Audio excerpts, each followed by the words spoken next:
And members of the committee, I'm Carol Greenough. I'm a mom, a grandmother, and a great-grandmother. Thank you for your hard work. You all are amazing, even understanding this. And thank you for the amendments that reflect your responsiveness to the citizens of Oregon. I wish we could pass an even stronger bill, but I think that this bill is imperative. I don't pretend to fully understand cap and trade, but I understand young people. I've worked with them all of my life. Some feel hopeless about their future. Some are incredibly active to ensure that things get better, but all are scared that nothing will change. We owe it to them to do the best we can to lead in climate action. This bill does that. I also have a concern. I'm a former Alaska commercial fisher, and I ran a mental health center in a small Alaska fishing town. I understand the angst of those who feel that their lifestyle is threatened by this bill.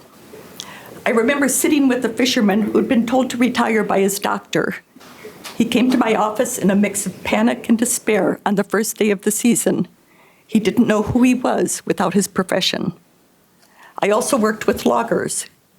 When I stood beside timber unity protesters, each of us trying to give visibility to our side of this issue, I heard them express concerns about how it would impact them.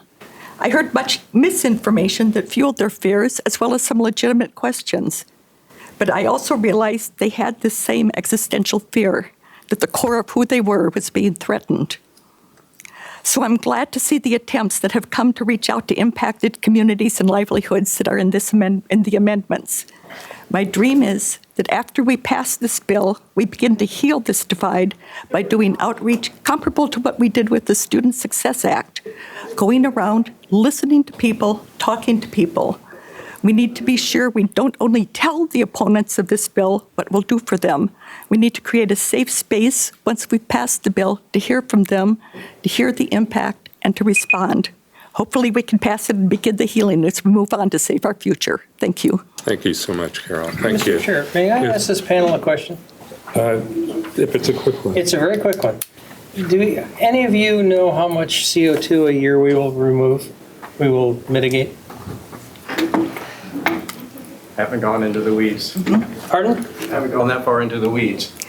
Does anybody know how much we will mitigate? I don't have the numbers, but a piece I do know is that the West Coast, when we join with Washington and California, will have a impact much more significant than many, many countries in this country, in the world. I just wondered if everybody knew, because if this is such a crisis, why is it taking us 30 years to do it? Well,